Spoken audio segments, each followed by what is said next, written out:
E nessa quarta-feira, às 21h30, Santos e Internacional se enfrentam na Vila Belmiro pelo Campeonato Brasileiro. Santos que vem aí de um empate em 2-2 contra o Atlético Paranaense e o Internacional que venceu o Bragantino no final de semana com 2 gols nos acréscimos. Não foi uma partida tão boa do Inter, mas acabou fazendo os gols no finalzinho e conquistando os 3 pontos. Vamos mostrar a tabela de classificação, sempre mostrando aqui para vocês entenderem como está embolado esse campeonato brasileiro. Santos atualmente está na 9ª colocação, com 12 pontos conquistados. O Internacional está na 7ª colocação, com 14 pontos. Então, o Santos vencendo ultrapassa a equipe do Internacional e se aproxima, né, dos times que estão próximos ali do G4. E mostrando de uma maneira mais ampla aqui, né, a tabela, enquanto eu estou gravando esse vídeo, o Corinthians está empatando com o Cuiabá. Corinthians é o líder com 19 pontos. Aí depois Palmeiras, Atlético, Curitiba, América, São Paulo, Inter, Atlético Paranaense, Santos. E aí as equipes que estão abaixo da gente, né? O Santos está com 12 pontos e o primeiro time da zona de rebaixamento é o Juventude, que o Santos vai enfrentar na próxima semana, com 10 pontos também. Então o Santos tem que começar aí a voltar a vencer, né? Vem de resultados negativos. Há 4 jogos no Campeonato Brasileiro, o Santos não consegue a vitória, então precisa voltar a pontuar 3 pontinhos na Vila Belmiro. E o Santos que vai desfalcado de Marcos Leonardo que fez uma boa partida contra o Atlético Paranaense, marcou 2 gols. Kaique também tá fora, o Ângelo segue fora, né? Kaique e Marcos Leonardo por conta da seleção brasileira sub-20.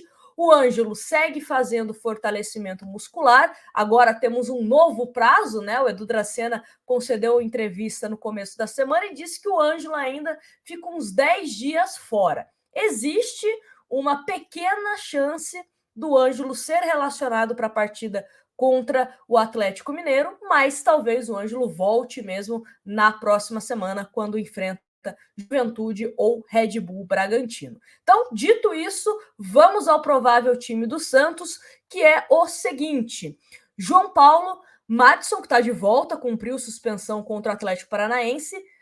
Michael, e a boa notícia, né? O Michael não sentiu. Aliás, sentiu só um incômodo, mas aí o Santos fez exames e não tem nenhuma lesão constatada, né? Para quem não sabe, o Michael ele pediu para ser substituído contra o Atlético Paranaense no finalzinho. Ele sentiu meio que, né, uma fisgada ali, mas o próprio Michael depois disse que foi mais por precaução o pedido para que ele saísse, fez exames e, como eu disse, não constou nada. Eduardo Bauerman e Lucas Pires, essa a zaga do Santos. Rodrigo Fernandes, Zanocelo e Sandri. Então, o Santos, pelo 3º jogo consecutivo, repetindo esse desenho tático de povoar mais o seu meio-campo, né? Fez isso contra o Palmeiras, com esses mesmos jogadores, contra o Atlético Paranaense, com a ausência do Rodrigo Fernandes suspenso, foi o Camacho, e nesses 2 jogos não veio a vitória, porém, o desempenho do Santos melhorou. Tanto de forma ofensiva, até mesmo de forma defensiva, o Santos conseguiu preencher bem ali o campo, né, o meio-campo, com os seus jogadores e não deu tanto espaço assim para Palmeiras e Atlético Paranaense. Imagino que essa deve ser uma tendência aí para os próximos jogos do Fabian Bustos, visto que não temos aquele meio-campista armador, né? Aquele cara mais articulador. Então, você reforçar o meio-campo dessa forma, com jogadores que têm uma boa saída de bola, eu acho que é uma estratégia interessante. E aí, completando o time, Léo Batistão, Johan Júlio e Brian Angulo. Angulo deve ganhar a vaga de titular já com a ausência de Marcos Leonardo. Vale ressaltar que tanto Rua Seco e Ricardo Goulart poderiam também brigar por essa posição do Marcos Leonardo, só que se a gente olhar nos últimos jogos, né, a forma como o Ricardo Goulart vem atuando e o Rua Seco, meio que leva mesmo a essa ideia do Bustos de colocar o Angulo como titular, como centroavante. O Ricardo Goulart, às vezes, joga mais como meio-campista ou até mesmo como um segundo atacante. O Rua Seco, às vezes, joga como segundo atacante ou mesmo um ponta mesmo, né? Que até a gente já deu uma cornetada aqui falando que o Rua Seco como ponta, pelo menos na minha opinião, não rende tão bem assim, tem que ser centroavante, jogar mais ali dentro da área. Então, essa deve ser a estratégia do Santos para esse jogo contra o Internacional.